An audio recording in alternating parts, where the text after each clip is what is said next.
Heard the revolution's imminent.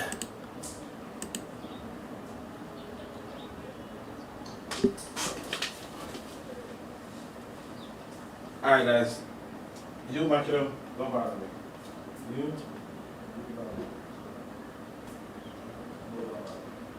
Try to breeze through them. Let's go. After the Second World War, it became obvious that colonial rule could not forever be maintained in the same form in Africa. Asia already had broken loose, and Africa being restless. When the awareness that the end was in sight became generalized, the metropolitan powers turned to their colonial cadres and handed to them the reins of policy in politically independent Africa. It should be emphasized that the choice that Africa should be free was not made by the colonial powers, but by the people of Africa. Nevertheless, the changeover from colonialism to what is known as neocolonialism did have the element of conspiracy in it. 1960, and the then British Prime Minister Harold Macmillan made the off-quoted statement that a wind of change was blowing across Africa. That was the bourgeois way of expressing what Chinese Premier Zhou Enlai was soon to assert, namely that Africa was ripe for revolution. In order to delay or hijack the African Revolution, the colonizing powers turned to a group which they had already created for a different purpose, the elite or of colonially educated Africans, from among whom were selected wherever possible those who were most suitable for elevation to political leadership, and the administration and military apparatus were left in the hands of similar trustworthy cadres. There were a few far-sighted Europeans who all along saw that the colonial education system would serve them if and when political independence was regained in Africa. For instance, Pierre Fonson, founder of the Alliance Française, stated at the beginning of this century that it is necessary to attach the colonies to the metropole by a very solid psychological bond, against the day when their progressive emancipation ends in a form of federation, as is probable that they be and they remain French in language, thought, and spirit. Yet it was the British who first appreciated that they should bow to the inevitable and grant African independence. While the French introduced a few African representatives in their own parliament in France so as to try and keep African territories tied to France, the British began to prepare to hand over to certain selected Africans. Yeah, so, I mean, I know what he's doing and what he's saying is that, hey, you don't want to, and I'm just cleaning my glasses off, honestly. You don't want, like, he's making it seem like it's a bad thing that Wazungu chooses to, have a select few that he would advance the political reins to. But it makes a lot of sense. It makes a lot of sense from the Wazungu paradigm. It's like, let's say I cannot run an airport anymore. Who should run the airport? I approve of. Like, why would I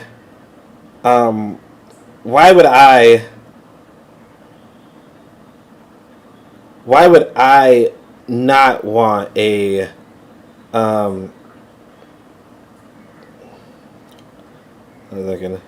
why would I not want something that something that I approved of?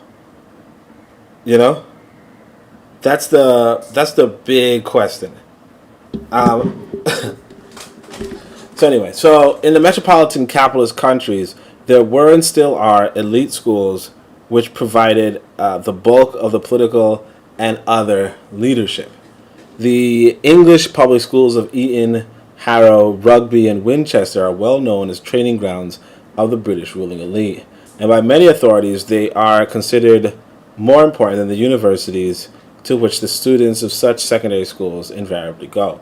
Sorry, I was just a little distracted. Apparently, there's this viral image going on, and I guess Kofi asked me about it.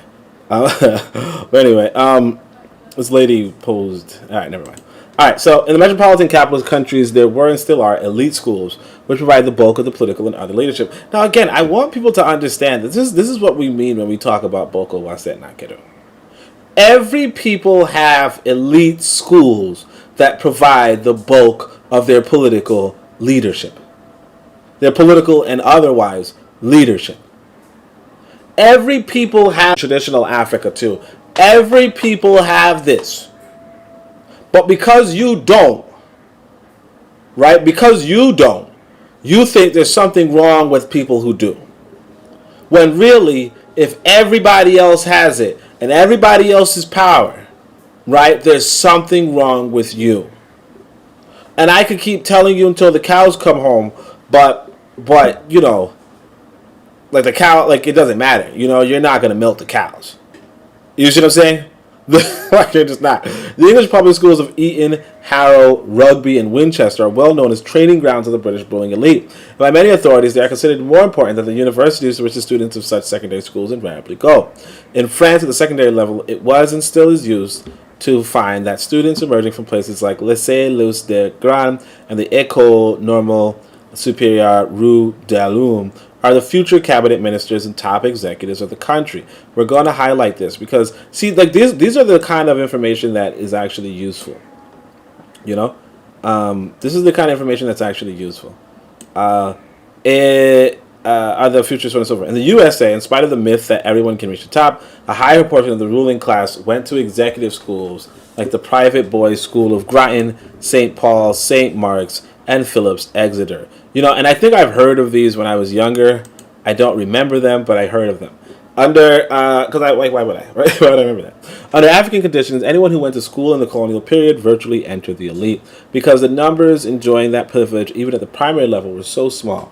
In addition, within each colony, there tended to be at least one secondary school or higher institute, which played the role of furnishing the political administrative personnel of Africa in the era of political independence. The names of cabinet ministers and permanent secretaries of individual African countries can be found on the school rolls of Gordon College, Alliance High School, King's College Budo, Tahora Secondary School.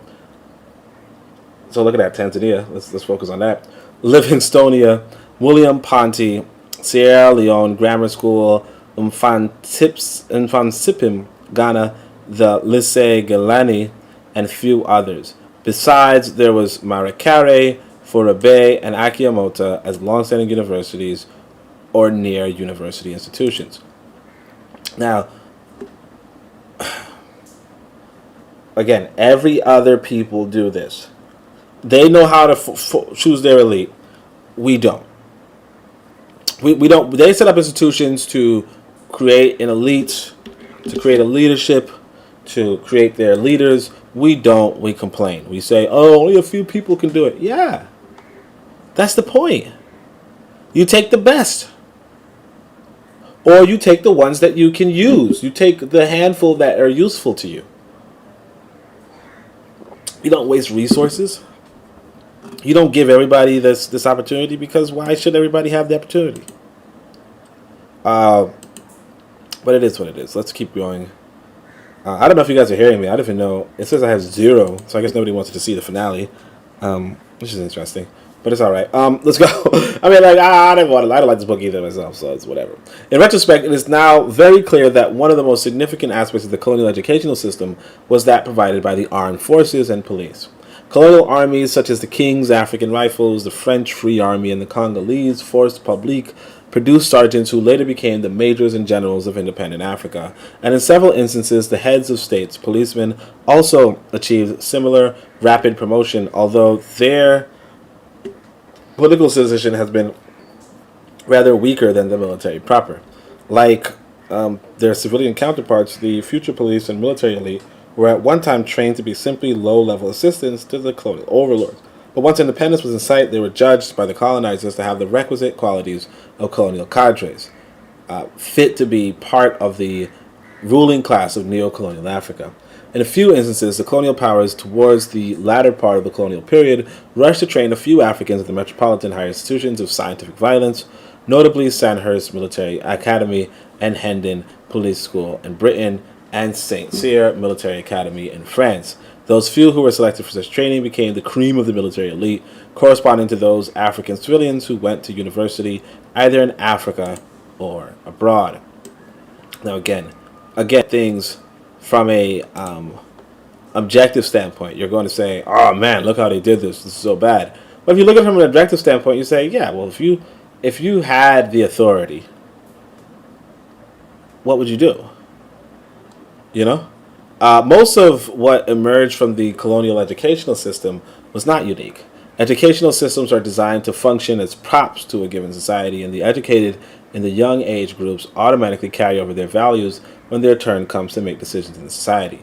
In Africa, the colonialists were training low-level administrators, teachers, NCAs, railroad booking clerks, etc., for the preservation of colonial relations, and it is not surprising that such individuals would carry over colonial values into the period after independence was regained. The colonialists, meanwhile, took action whenever possible to ensure that persons most favorable to their position continued to man African administrations that assumed new political and state police powers. Such a presentation of events would be turned one-sided by many Europeans and Africans too. In a sense that is true, and the one-sidedness is deliberate. It's a presentation of what the colonial education system achieved in terms of what it set itself to achieve. The other side of the matter is not the good which colonial educators can be credited, but rather the good that emerged in spite of the efforts and intentions of the colonizers and because of the struggles of African people. Now again, yeah, you after the whites leave. Anybody at random? Or people who are trained to handle the railroads. You know, and people who were trained to handle the railroads in the same way they were handling them before. You know, the Wazungu is a little arrogant, I guess. And you know, everybody has a right to be arrogant. So he's arrogant in the sense of, he says, look, the way how the system was working was working. It was good enough. You know, and could you say, hey, let's make this system, for ourselves, like you know, let's just give this system to a random chief or a random villager, a random drunk, who knows, right? You could do that, but like what will come of it? And then of course you're gonna complain and whine and say, oh man, the service is so bad here and this blah blah blah blah. Well, yeah, if you leave it up to chance, if you leave it up to randomness, then sure, you're going to run into a situation where, I should have told people I was, South Africa, and where you won't have to deal with the BS. Okay, so the only positive development in colonialism was when it ended. It is the purpose of this section to sketch briefly how that development came about, with particular reference to the role of the educated sector. In contrast to a subjective interpretation of what was good about colonialism on the one hand, what was bad on the other hand, there is the approach which follows closely the aims and achievements of the colonizers and the counter aims and achievements of the African people. Sometimes Africans were restricted merely to manipulating colonial institutions as best they could, but in addition, certain fundamental contradictions arose within colonial society, and they could only be resolved by Africans regaining their sovereignty as a people. Analysis based on the perception of contradictions is characteristic of Marxism. Thus, Soviet historians approaching the disintegration of colonialism within the following framework: colonialism fettered the development of the enslaved peoples. I'm kind of mad the Soviets are doing this, but it's okay. To facilitate colonial exploitation, the cultural progress in the colonies preserved and restored obsolete forms of social relations and fomented discord between nationalities and tribes. However, the drive for super profits dictated development of the extractive industry, plantations, and capitalist farms, and the building of ports, railways, and roads in the colonies. In consequence, social change took place in the colonies, irrespective of the will of the colonialists. New social forces emerged: an industrial and agricultural proletariat, a national bourgeoisie, and intelligentsia. Among the different segments of the African population within the so-called modern sector produced by capitalist activity, the cash crop peasantry was the largest. African cash crop farmers had profound grievances against the colonialists, centering on the low price for African products and sometimes on land alienation. Agricultural wage earners and urban workers had definitely lost their land. Resisting wage slavery. They did so by organizing as the European proletariat had been doing since its formation, and by virtue of compact organization. African workers made their presence felt much more strongly than their limited numbers might otherwise have warranted. In the end, the numerical preponderance of peasants and of those who had one foot in the subsistence sector was registered in the mass parties. But while peasants depended upon sporadic revolts and boycotts to express their grievances, wage earners were engaged in a more continuous process of bargaining, petitioning, striking, etc. The smallest of the social groupings was that of the educated elite, or intelligentsia. As noted earlier, the number of Africans receiving education in the colonial period was so small that anyone who went to school was privileged and belonged to an elite. There were only a few lawyers and doctors concentrated mainly in North and West Africa. Generally speaking, the intelligentsia were students, clerks, and teachers. The group of the educated also overlapped with that of organized labor leadership with the traditional African ruling stratum, with ex-servicemen in police, and with traders and independent craftsmen. Altogether, the educated played a role in African independence that goes far to proportion to their numbers because they took it upon themselves and were called upon to articulate the interests of all Africans. They were also required to provide the political organization that would combine all the contradictions of colonialism and focus on the main contradictions, which was that between the colony and the metropole. So this is actually a pretty interesting observation.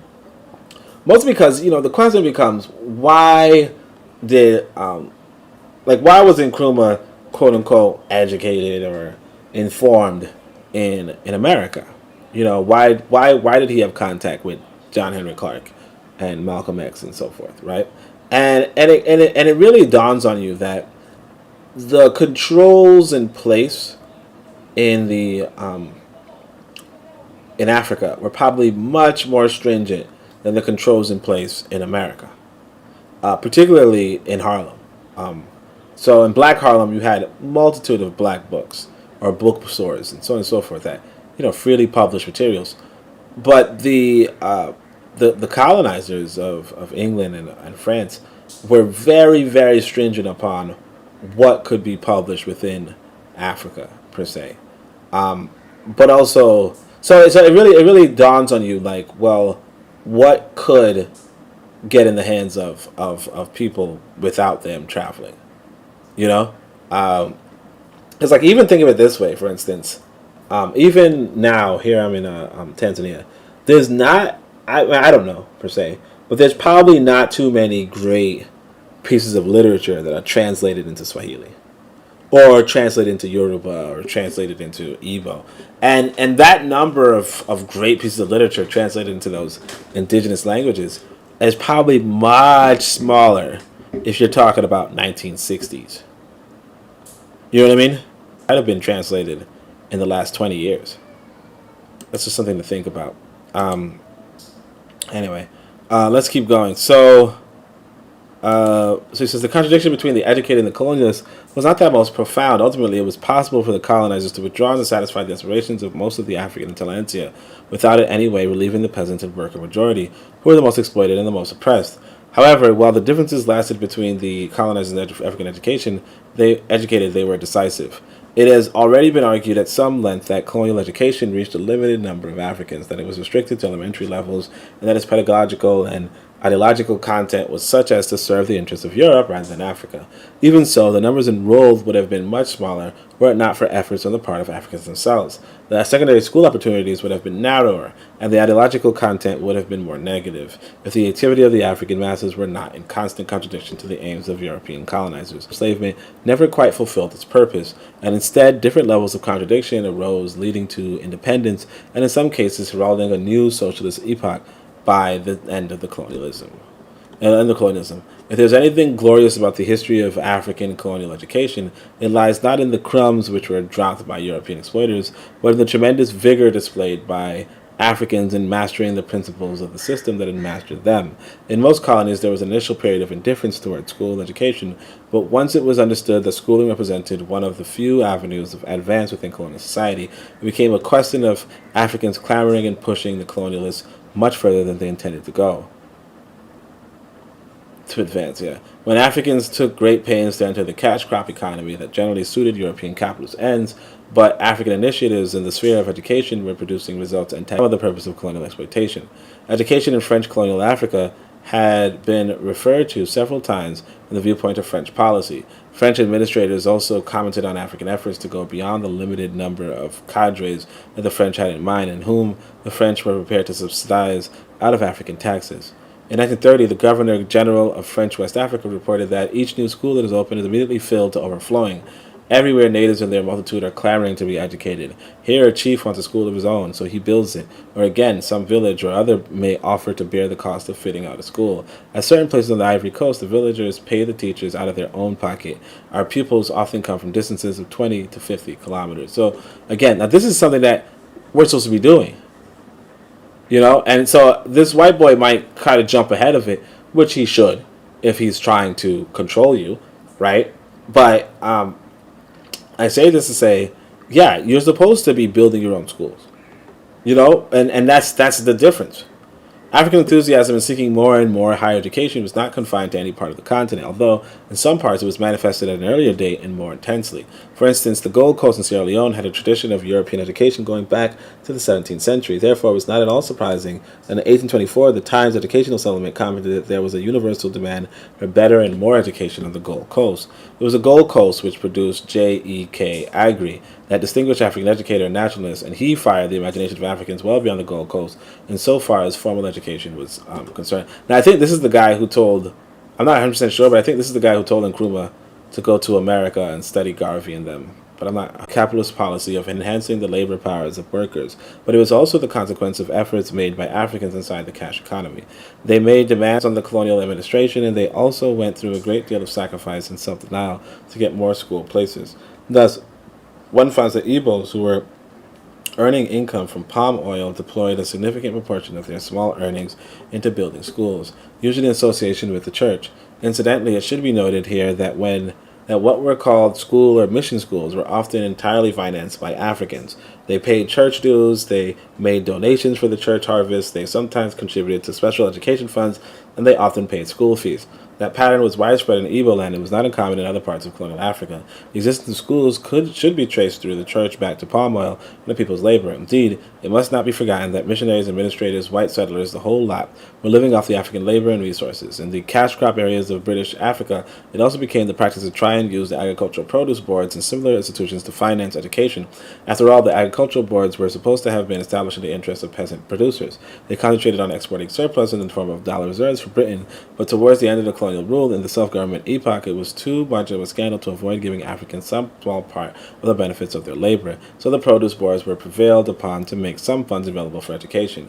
For example, in 1953, the Uganda Legislative Council voted to spend about £11 million from the Cotton Price Stabilization Fund and welfare schemes, with agricultural education receiving a big slice. Now, this is very interesting. You see, they're saying, look, these churches are being financed not even so much or exclusively by the West, but he's saying entirely, are often entirely financed by Africans. But that kind of tells you that, hey, look, you could have financed your own sort of things, right? You could have financed your own sort of stuff, and you didn't. Now, granted, the school will have access to books, will have access to, so on and so forth, things that you might not necessarily have access to. But, so I'm not saying that, you could have done everything on your own or without anybody else. I'm not saying that. Notwithstanding, it tells you that there is a method to the madness that could have been done, that wasn't. And we'll see. You know what I mean? Like, we don't know. Like, you can't know. But that is the different story to tell. Among those Africans who did somewhat better than their brothers financially, some philanthropy was expressed in terms of helping African children go to school. History records of African education under colonial rule reveal certain tidbits, such as the fact that the first secondary school was established in Somalia in 1949, not by the colonial administration or the initiative of the church, but by a Somali trader. You see what I'm saying? Of course, it's still expected in Africa that anyone who's already educated and is earning a salary should in turn help to educate at least one more member of his extended family. That is precisely because the extended family in his village or village community often made sacrifices to allow him to be educated in the first place. That was as true in Mauritania as it was in the reserves of South Africa, and no African would have any difficulty in supplying his own example to that effect. There are now available a number of biographies of Africans who gained prominence in the colonial period, usually in the movement for the regaining of African independence. It invariably emerges from reading such biographies how much of a struggle it was to be educated in colonial times. The same conclusion can be reached through reading the modern African novel, because the novelist, while writing what is called fiction, is concerned with capturing reality.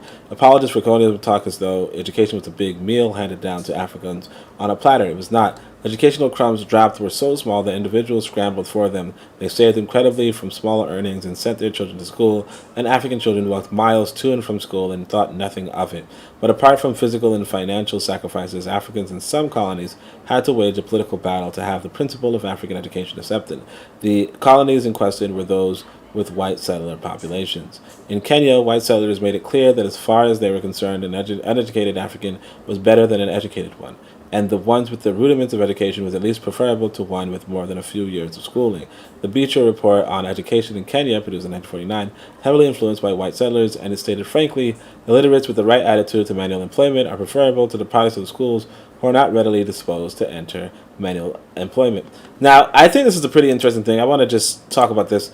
I don't remember where I read it, but there's that opinion that I just read about, oh, it's better to be uneducated. That was an opinion in Europe, like maybe like the 17th century or something, where they said they prefer the European peasants to be uneducated, pretty much illiterate with the right attitude to manual employment, because when they're educated, when they go to school, they do not like employment. So, so this opinion really stems from the European mindset and is less to do with Africans and more to do with Europeans, and how they really do not think that education should be like general. And it's not really just them per se. Like, it might just be a factor in among humans, Like, I couldn't really say one way or the other, because what I could say is that I write my book thinking it is beneficial to think of astrophysics and so on and so forth. I don't know if it would have a negative ramification of, well, don't do manual labor. I don't think so. But I mean, like, would I personally do a lot of manual labor? Like, no. You know what I mean? Like, have I ever, like, even when I need money, do I say to myself, well, time to go sweep up some vomit? No, I never do. Like, never thought that. So I mean, that's a thing. Yeah, that's a thing. Like, do I feel like I'm too good to wipe up vomit? You know what I mean? I don't know. I mean, I wipe up vomit for my son, so it's not like I'm too good for it. But well, yeah, like, you know what I mean? Like, there's certain things I personally wouldn't do, or I don't think I would do. But of course, like, I've done it for my family, so it's not like I can't do it. All right, let's go. Because the white settlers were close to the center of political power in the colonial system, they were able to apply their principles to education in Kenya, and very little education went to Africans. In effect, that meant an exception to the rule that more social facilities followed high-end exploitation. But the Kikuyu, who were the most exploited in Kenya, did not accept the situation passively. One line of approach was to bombard the colonial government with demands, even though Africans were in a far less favorable position to do so than white settlers. Demands were partially successful. The Beecher Report grudgingly conceded a few schools to Africans at the primary and secondary level by suggesting places for 40% of African children at pre-primary, 10% at senior primary or intermediate, and 1% at secondary level. But by 1960, the number of primary schools was doubled what the whites considered should have been achieved by that date, and the number of secondary institutions were 3 times what the white settlers had succeeded in recommended. Besides, where the government was reluctant to build schools or to subsidize missionaries to do so with African taxes, there were an even greater incentive to handle educational matters directly. In Kenya, there was a spate of what came to be called independent schools, comparable to the independent churches, and in fact, springing from independent churches for the most part. Independent schools in 292, Kenya formed 2 major associations, namely the Kikuyu Independent Schools Association, Kikuyu Karenga Education Association, formed in 1929. In practice, just as the European Christian missions used schools to attract converts, so the independent churches attached great importance to schooling. John Chilembwe made striking efforts in that respect, aided by brothers recruited from among African descendants in the USA.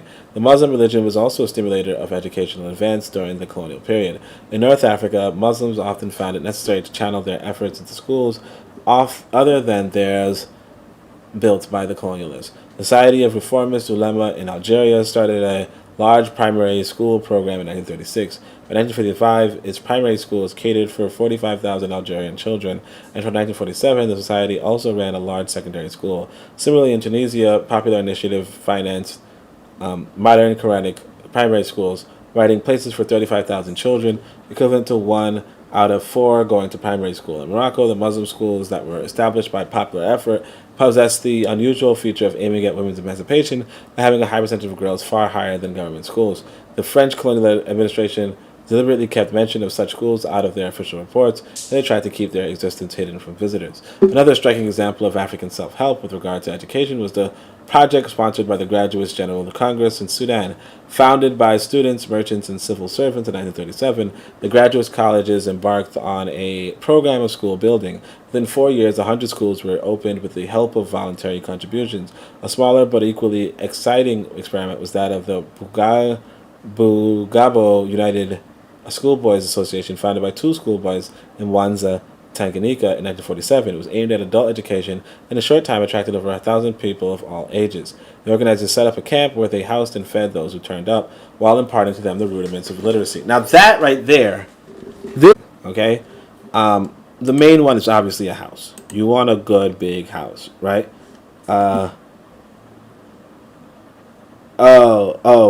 Kofi says, greetings. I thought the other reading was the only one for today. No, that wasn't a live. I actually uploaded it like yesterday, but then it just took forever to upload. But yeah. Appreciate you for coming through, Kofi. But this is actually interesting. So I say there's four institutions you should have, right? You should have a house, okay, near you. You just feed people. You just feed people and you teach them science. You teach them scientific thinking, right? I call it materialism. You teach them materialism, right? And good to go. Good to go. That's it. You just. It's not that complicated. You do that, and your people benefit. Is Tanzania, so too far, too fast. In reality, the shock troops in Nkrumah's youth brigade were not illiterate. They had been to primary school and could read the manifestos and literature of the African Nationalist Revolution, but they were extremely disaffected because, among other things, they were relative newcomers on the educational scene in Gold Coast, and there was no room in the restricted African establishment of the cocoa monoculture. Colonial powers aimed at giving a certain amount of education to keep colonialism functioning. Africans, by various means, required more education at the lower level than their allowance, and this was one of the factors which brought about deep crisis and forced the British to consider the idea of withdrawing their colonial apparatus. Let me see if there's any more comment. Oh, shit. Okay, I accidentally back button. Just as stupid. On the mouse. Which is like, why you have that? So the Gold Coast colony was not the only one in which there appeared the problem of bottleneck because of the shallowness of the educational pyramid. In the area that was once the colonial federation of the Rhodesia and Nyasaland, educators in the 1950s were commenting on the primary school leavers crisis. They claimed to have had a surplus of primary six leavers. A set of colonies that was educating an insignificant number of African school children had a surplus to be expected. Anyway, Africans clashed in the colonial structure not just over the quantity of education, but over the quality. In Kayamba, asserted that those who think that literary education is important and indispensability to any sort of education, and therefore deny the African the very means of progress. So you see that people do want the same thing that the white man has.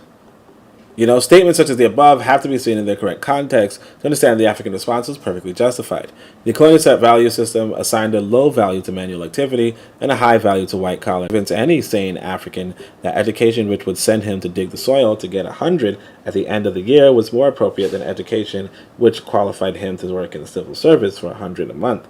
When Europeans preached that brand of wisdom, Africans were suspicious. Africans were very suspicious about taxes in the colonial era. They never wanted to be counted, nor did they want their chickens to be counted, because bitter experience had shown them that was how the colonial secessional issues. There was no confidence in the colonial plans to provide different versions of education, because such plans almost invariably meant an even more inferior education, and one that was more blatantly intended to be education for underdevelopment.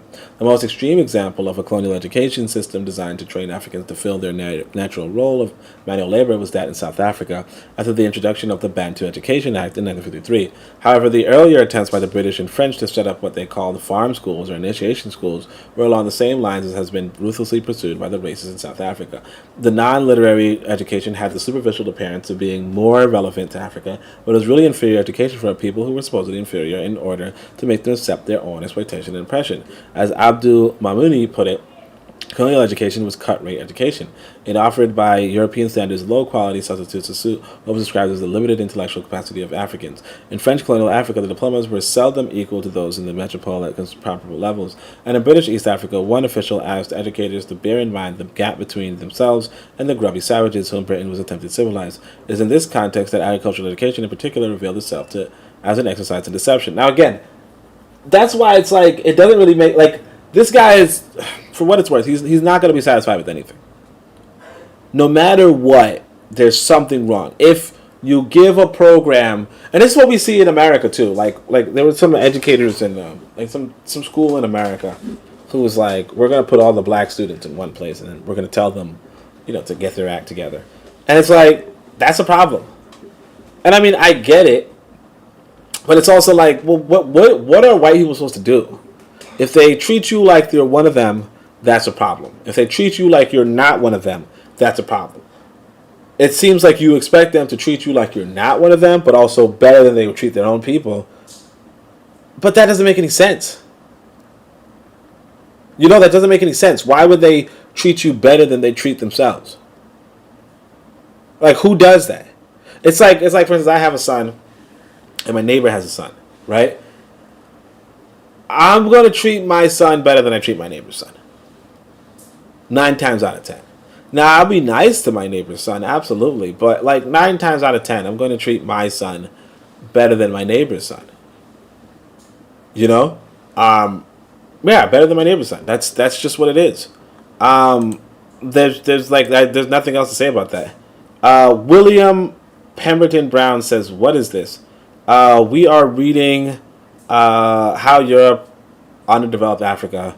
We're finishing it. That's what it is. Brother Bakari comes through, says peace and black power. Peace, my brother. Been a long time. And Kofi said it was a reading, yeah. Alright, so consequently, the struggle against agricultural or rural schools was one of the most bitter struggles waged by African nationalists, and helped heighten consciousness at all levels of African society with regard to the fundamental exploitative and racist nature of colonialism. In French West Africa, for example, the farm schools were determinedly opposed after the last war, and the French colonial government had to abolish them. In Tanganyika and Nyasa was much bigger, because opposition to agricultural education was associated with opposition to colonial agricultural innovations, such as terracing, which was forced upon people without consultation and without taking into account the varying conditions in different localities. In East Africa, the British made a few determined efforts to introduce what they considered as relevant agricultural education. One pilot scheme was at Niakoto in Tanganyika, which involved transferring a secondary school into an agricultural years with tutors recruited from Britain and South Africa. But in the end, the attempt failed because of protests by students and the population of the region. Although the school claimed to be offering new agricultural skill, it was readily recognized that it was part of a program defining the correct attitude and natural place which Europeans thought fit for the natives. In the 1940s, as Africans sought to change features of the educational system, they naturally had to demand a voice in councils that formulated educational policy. That was in itself a revolutionary demand, because colonial people are supposed to be ruled, not to participate in decision making. Besides, on the issue of educational policy making, Africans not only alarmed the administrators, but they trod on the corns of the missionaries, who generally felt that they inherited education at the partition of Africa. All of these clashes were pointed in the direction of freedom for colonial peoples, because in the background there was always the question of political power. It would be erroneous to suggest that educated Africans foresightedly moved with the intention of regaining African independence. There would have been very few indeed who, as early as 1939, would have joined Chief Essien of Calabar in asserting that without education it would be impossible for us to get to our destination, which is Nigeria's economic independence and Nigeria's political. That he wanted economic independence, and to this day we don't see that in Nigeria. But anyway. However, education, both formal and informal, was a powerful force which transformed the situation in post-war Africa in such a way as to bring political independence to most of colonized Africa within 2 decades. There were also a few Europeans who foresaw what were called the dangers of giving Africans a modern education, namely the possibility of it leading towards freedom. Certainly, Europeans were not at all happy with any school which were of the European type, but which were not under direct colonialist control. For example, the independent schools of Kenya were disliked by white settlers in that colony and by other Europeans outside of Kenya. One Catholic from nearby Tanganyika in 1933 warned against allowing Tanganyikan Africans to set up schools controlled by themselves, and noted that independent schools are causing difficulties in Kenya. Such schools may easily become hotbeds of sedition. So, again, colonizing of people, right? You're supposed to suppress them. politically suppress them. You know, if you're not politically suppressing those you're colonizing, you will not colonize them for long, and all of your investments will be for naught. You know, now granted, we don't like them colonizing us, but of course, we weren't alive at the time. But also, like it's I jump back to this idea that you have to make your own choices, and you have to respect that other people are going to make their own choices. You have to respect that other people are going to make their own choices, and you're just going to have to inform people. That's what I do. I just inform people, hey, look, you made a choice. You made your choices. I make my choices, and that's just how it is. But when the Mau Mau War for Land and Liberation broke out in Kenya, one of the first things the British government did was to close the 149 schools of the Kikuyu Independent School Association, 21 schools of the Kikuyu Karenga Education Association, and 14 other independent schools. They were considered training grounds for rebellion, a term which essentially captures the fear expressed. And again, look at what year this is, 1933. So, Carter G. Woodson already wrote his book, his magnus opus. What's it called again? The Miseducation of the Negro. And what's interesting too is this. You see how the British government could just close your schools, your independent schools? So these are independent schools, and the British government, the colony, could just close your schools. And you think to yourself, look, that's probably not something that could happen in Africa right now, but it can happen in the West right now.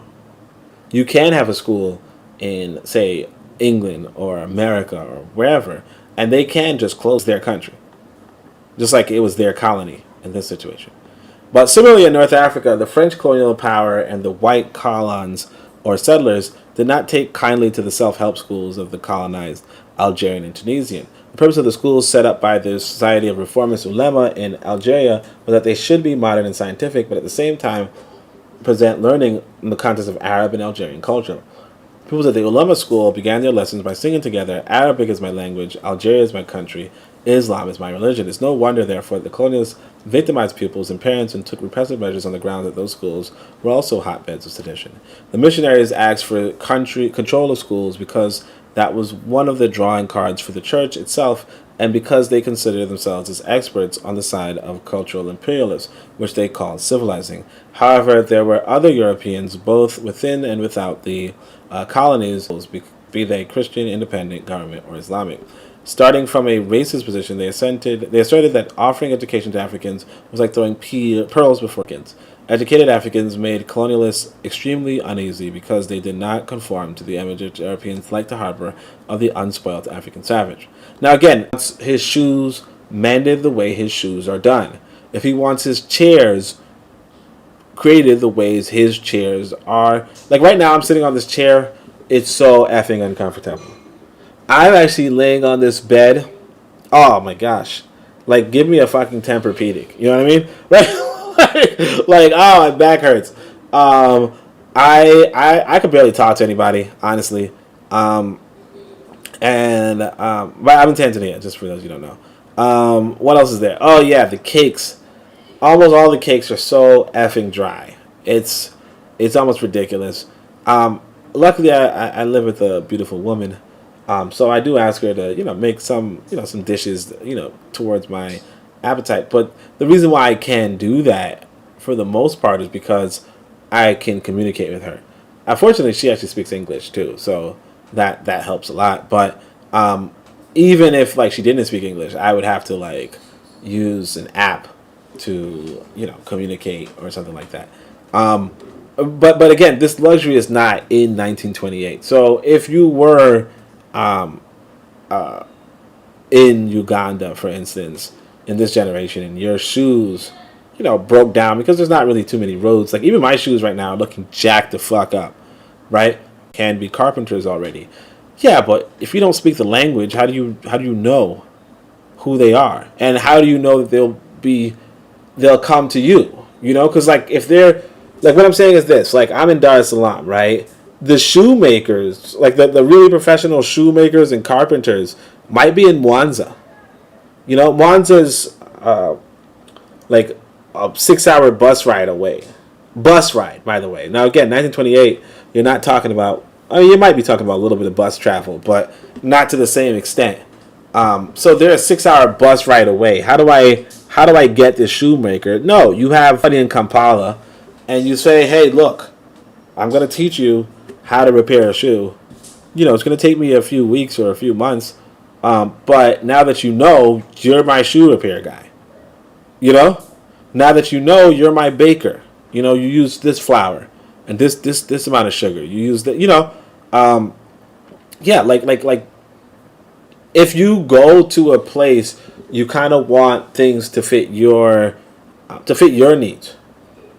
And like I said, like I tell you, I got this bed. So people can make beds, but they're not necessarily making it. Like they're not making it Tempur-Pedic. You guys know what I mean by Tempur-Pedic. I don't know if I should have said that brand. I don't like advertising white folk stuff, but there's a way to make a bed like sync with your body weight. Mold to your back. I don't have like this chair right here that I'm sitting on. I don't even sit back. Like I don't lean back because if I lean back, I will break it. It's not sturdy at all. I don't even know. Like someday I might just fall. Realistically, it's a crappy chair. Not comfortable at all. My back hurts.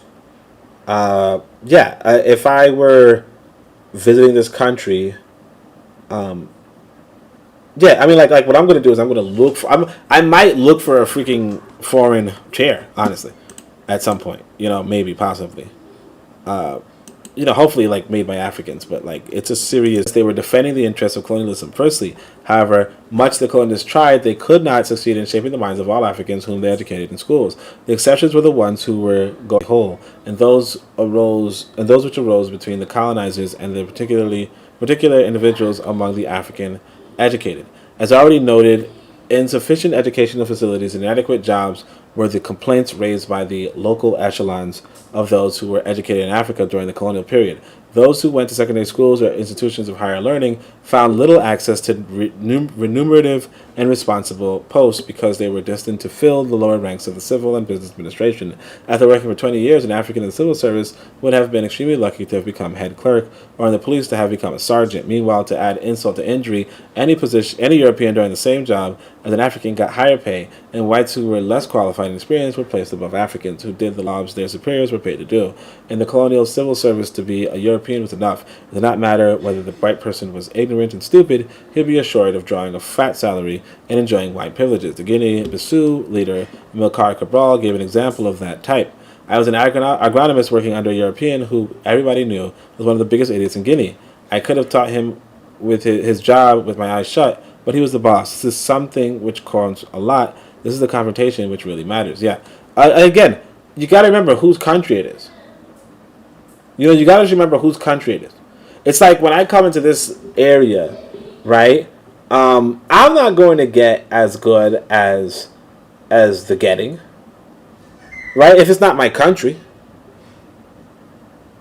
I'm not going to get as good as the getting. Now, technically, as a foreigner from America, they technically do pay me more, or they would pay me more, which is the same, the same thing that they're complaining about here. Why would you do that? I don't know. But again, it depends, obviously. But realistically, you have to ask yourself, well, who set up the system? And whoever set up the system for themselves, whites did it. They just set it up in Africa, and so you think it was set up for you.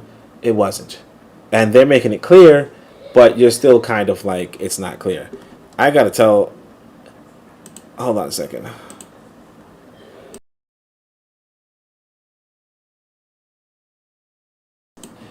All right, sorry. Questions such as salaries, promotions, leave, allowances, etc., were ones in which were of paramount interest to most African civil servant associations and welfare or improvement associations. There should be no illusion concerning the factor of self-interest, but their complaints were justified in terms of their discrepancy between their living standards and those of white expatriates or settlers, as well as the terms of the ideology of the very bourgeois who had colonized Africa. The educational process equipped the few Africans with a grasp of the international community and of bourgeois democracy, and there were the most unsatisfactory credibility gap between the ideals of bourgeois democracy and the existence of colonialism as a system which negated freedom. Inevitably, the educated started gravitating in the direction of claims for national independence, just as educated Indians had done much earlier on the Indian subcontinent. So yeah, education will likely give you parallel examples to, in order to rise up as a people. So that's a good thing about this education. According to official Spanish sources, it is said that the school system in Spanish Guinea achieved all that the colonizers expected of it to produce the required Africans who loved Spaniards more than the Spaniards loved themselves, but it produced no opponents of the colonial regime. It's difficult to believe the truth of such an assertion, and the Spanish took good care that no one from outside got wind of what things were like in the small Spanish colonies in Africa. However, if it were true that the colonial educational system in Spanish Guinea created only whitewashed Africans according to plan, then that would represent an outstanding exception to the general rule. Whenever adequate education evidence is available, it shows that the cultural imperialism of colonial education was successful in large measure, but was never entirely successful. It produced, according to plan, many loyal Kikuyu, Capricornists, Anglophiles, Francophiles, MBEs, etc., but it also produced, in spite of itself, those Africans whom the colonialists called upstarts, malcontents, agitators, communists, terrorists, etc. From the viewpoint of the colonialists, trouble often started with African students before they had completed studies. The Sudan, for example, has a history of nationalist student protests, and Madagascar was outstanding in that respect. From the early years of this century, a politicized student movement was growing in Madagascar in spite of specific steps taken by two French governors. By 1816, Malagasy students had organized the Vai Viato society seeking to kick out the French. When the Vai Vato was discovered, students were brutally suppressed. However, as so often happens, students gained inspiration from the martyrdom of their fellows, and that resurfaced at a later date on the nationalist scene.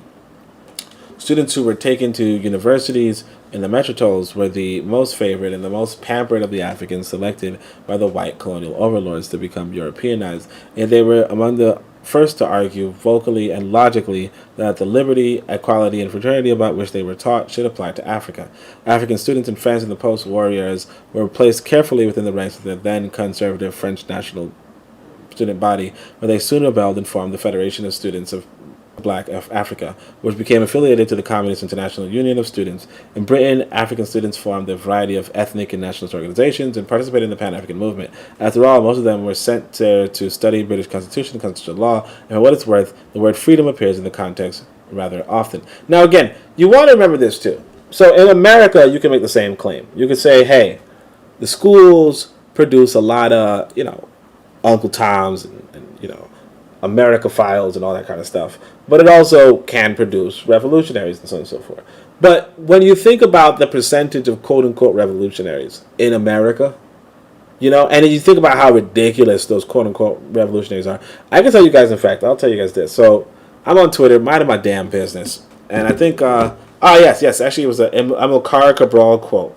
So you guys I'm not going to show it to you guys because it's hard to show things. But because you guys know I can't link my own thing. So I say, look, so this guy, he's a quote unquote black revolutionary in America, Kalanji.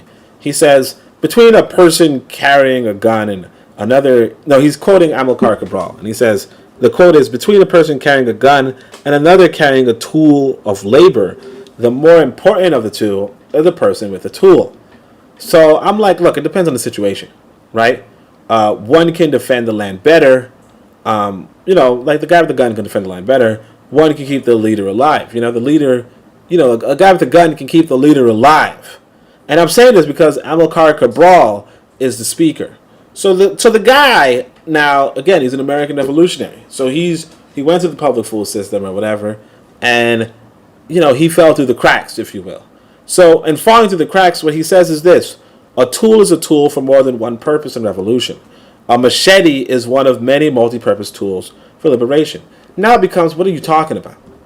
Why would a machete, right? So, I have to clarify, look, within 10 feet or 3 meters, knives are excellent weapons, particularly against unarmed or unprepared targets. But outside of that range, outside of 10 feet, guns are much more effective. I also think post-revolution is a factor too. I said Amilcar Cabral himself was killed by a gun. You guys what I'm saying? So Amilcar Cabral is telling you, hey man, it's better to have a tool than a gun, and he's killed by a gun. He's shot and killed. And we don't see anything about that. We don't say, hey, you know what? That's the guy who was shot and killed. Maybe what he's saying is not, like should be taken with a grain of salt. Like what he's saying against guns should be taken with a grain of salt because he was shot and killed.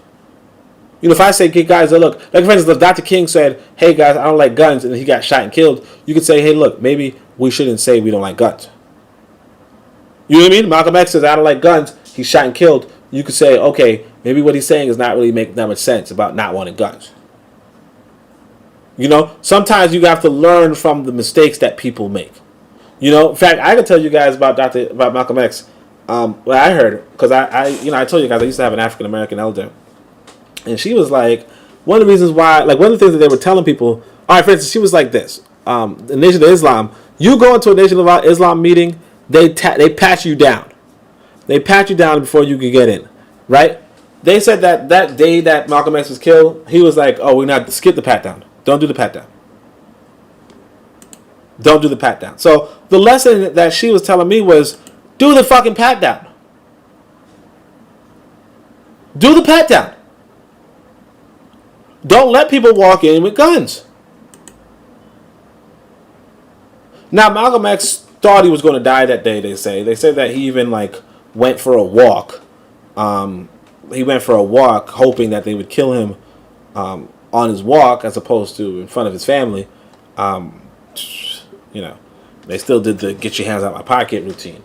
But regardless, I'm saying, yeah, you can't, what falling through the cracks means in America, what falling through the cracks means in the West, or from the education, like from a colonialist standpoint, isn't that bad. Like if what's falling through the cracks in America is this brother, he's a good guy, Kalanja. I have one of his books. It almost got me in trouble, honestly, but I got one of his books. If falling through the cracks means telling people a machete is better than a gun, right? That's okay. Like if I'm American, I'm like, yeah, that's fine. In particular, it is particularly interesting to notice that the colonialists could not be sure of the loyalty of their African troops. It has already been argued. I don't know if you guys heard me say bumbleclot, right? Jamaica, right? All right. So it is particularly interesting to notice that the colonialists could not be sure of the loyalty of their African troops. It has already been argued that the army and police were educational and socializing institutions to perpetuate colonialist and capitalist powers and values. How successfully they served that function could be seen in the number of veterans of Burma and Indochina who returned to the continent to loyally carry out policies of Britain and France, respectively. So it is particularly interesting to notice that the colonialists could not be sure of the loyalty of their African troops. It has already been argued that the army and police were educational and socializing institutions to perpetuate colonialist and capitalist powers and values. However, how successfully they served that function can be seen in the number of veterans of Burma and Indochina who returned to the continent to loyally carry out policies of Britain and France, respectively. Colonel Bokassa of the Central African Republic and Colonel Lamizana of the Upper Volta provide two stunning examples, both of them having graduated from fighting the Vietnamese to a point where they are prepared to dialogue with the fascist apartheid state of South Africa. However, returned soldiers also played a very positive role in the national independence struggle after both wars, and occasionally towards the end of colonial rule. African troops and police mutinied, as in Nyasaland in 1959. African troop unionists also went to school under colonialism. To begin with, the organization and activity of the small wage-earning sector in Africa bothered the colonialists a great deal. Their initial desire was to crush worker dissent, and when they appeared unlikely to succeed, they co-opted and guided along acceptable channels. The British Trade Union Council sponsored a number of African trade unions and tried to get them to accept a rigid separation between industrial matters such as wages and working hours and political matters. But the TUC was in that context acting on behalf of the British bourgeoisie and did not succeed in holding back the working class in Africa. African workers were able to appreciate that there was no difference between the private employers and the colonial administration.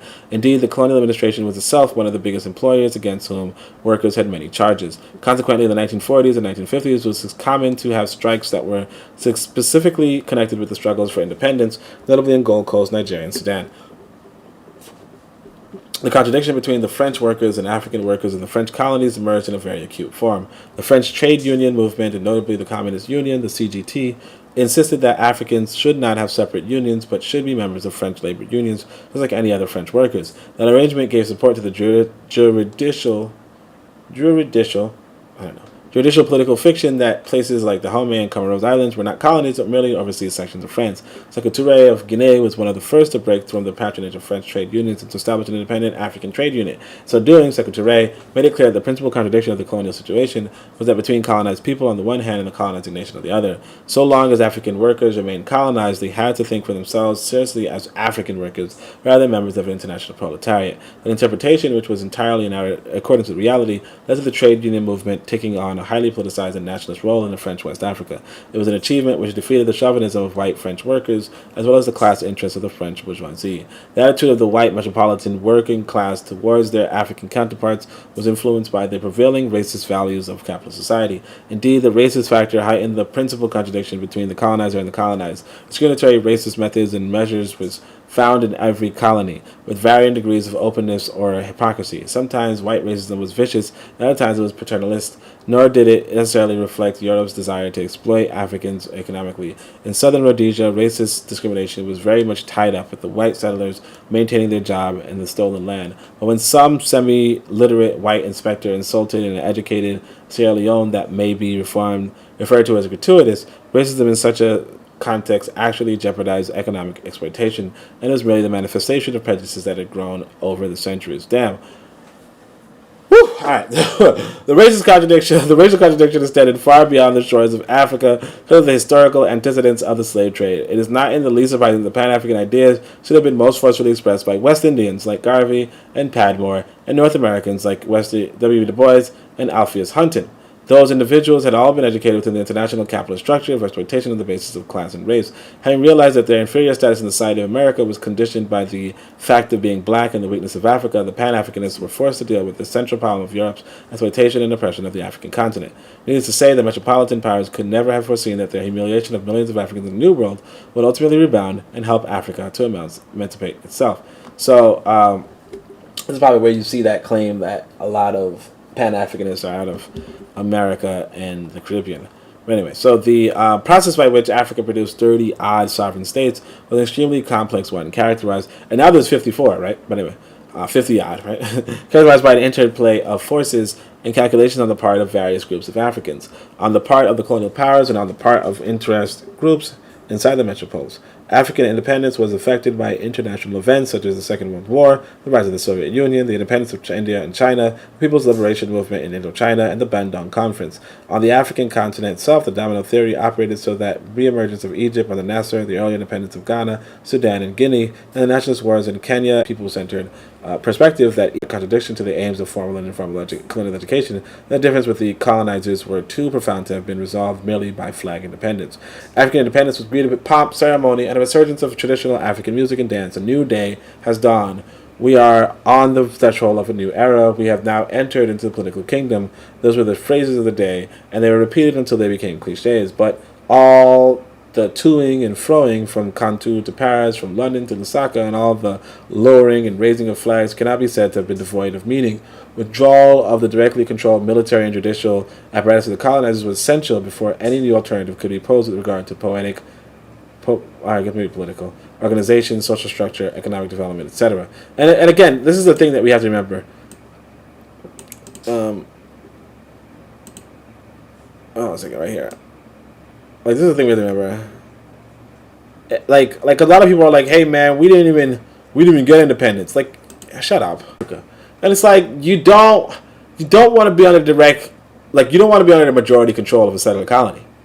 Like, South Africa is one of the worst examples, but it is still minority, like a settler control of a minority, as opposed to a majority, as you would find in the Western world. So, like, you know, what you find in U.S., Canada, Israel, and Australia, right? Those are settler colonies, a majority white, right? As opposed to South Africa, which is a settler colony, minority white. You know, so just you know, so like if you had a choice, South Africa is just way better. All right, but anyway, so let me keep going. So the above issues were raised most seriously by the minority of African leaders who had individually embarked on a non-capitalist path of development in their mode of thought, and the problems were considered within the context of inequalities and contradictions, not just between Africa and Europe, but also inside Africa as a reflection of 4 centuries of slavery and 1 century of colonialism. As far as the mass of peasants and workers were concerned, the removal of overt foreign rule actually cleared the way towards a more fundamental appreciation of exploitation and imperialism. Even in territories such as Cameroon, where the imperialists brutally crushed peasants and workers and installed their own tried and tested puppet, advance has been made insofar as the masses have already participated in trying to determine their own destiny. That is the element of conscious activity that signifies the ability to make history by grappling with the heritage of objective material conditions and social relations. Now again, material is the big word. Brief guide to reading. Colonial rule generated a great deal of written material which can serve as one of the bases for historical reconstruction. Even the non-specialist in African history would be well advised to look at some original sources, such as the data compiled by Lard Haley. Approached with care, several of the anthropological texts also yield information and insight with regard to details, changes in African social structures. Above all, however, the generation who suffered under colonialism are still living repositories of their continent's history. The collective knowledge of the African people derived from experience is the most authentic basis for the history of the colonial period. Unfortunately, much of that experience is not yet written down, but glimpses can be, notably Mwalimu Nyerere, right, and Sekou Touré. The books by Padmore and Hunton mentioned in the literature for Chapter 5 are even more relevant in this context. Jack Waters, Africa, the Roots of Valor, Jack Waters, Africa, the Lions Awake, Gan and Dunigan, The Burden of Empire. The first author and his work are well known for supporting the African anti-colonial stand. Second example is a colonialist interpretation, which offers a contrast. Sloan and Kitchen, The Educated African, Abdul Mounmi, The Education in Africa. For data, the first book is useful from the viewpoint of analysis. Mounmi's book is superb. Frantz Fanon's Black Skin and White Mask, Frantz Fanon's The Wretched of Earth, and Frantz Fanon's Toward the African Revolution. These studies are unique in revealing the psychological aspects of enslavement and colonization as far as Africans are concerned, and whether that Americas or the African continent. Fanon does not have any equal in analyzing the late stages of African colonialism and the advent of neocolonialism. And that was it. That was it. Okay, so this is just what's it called? Marxist.org, and they're just saying some related authors. We read it. We finished it. We're good. We're good. Anybody have any questions before we close out? Real Black Gentleman RBG says it's buffering. It's okay. The book is over. That's good. Anybody have any questions, concerns? Anybody have a suggested reading next, or should we even do a reading? We're in Tanzania, just enjoying the life, enjoying just good company, good women, or a good woman, and just existing. I cannot stress enough how important it is for us to just go to Africa. Even say what you will about Walter Rodney, this guy is writing from Tanzania too, so he's enjoying the country as well. That's all I can say, though. If anybody has any questions, then we could probably address them. But if not, this is it. This is the end of this book. I don't really recommend it. I think it's a good book for the historical knowledge, but it's just filled with so much fluff. Would I translate this to Swahili? No, I would not. I think that an abridged version no, because again, the thesis is just off. Europe, if you have to look at people as humans or humankind, if you will, kind of human, whatever, right? You have to look at people from that perspective, that paradigm.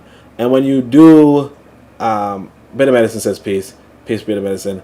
When you look at people from the perspective that they are, they make their own choices to benefit their lives. Okay, that's the theme of my next book. By the way, I can probably show you guys the first page. But that's the theme of my next book. When you look at people as if they are, you can start to understand Wazungu a little bit. For some reason, I didn't switch to the right page, which is random.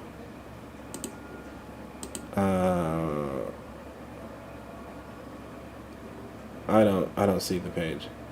All right, so Wazungu is going to, like, Wazungu, I don't know how else to say it, but Wazungu makes choices to better his life.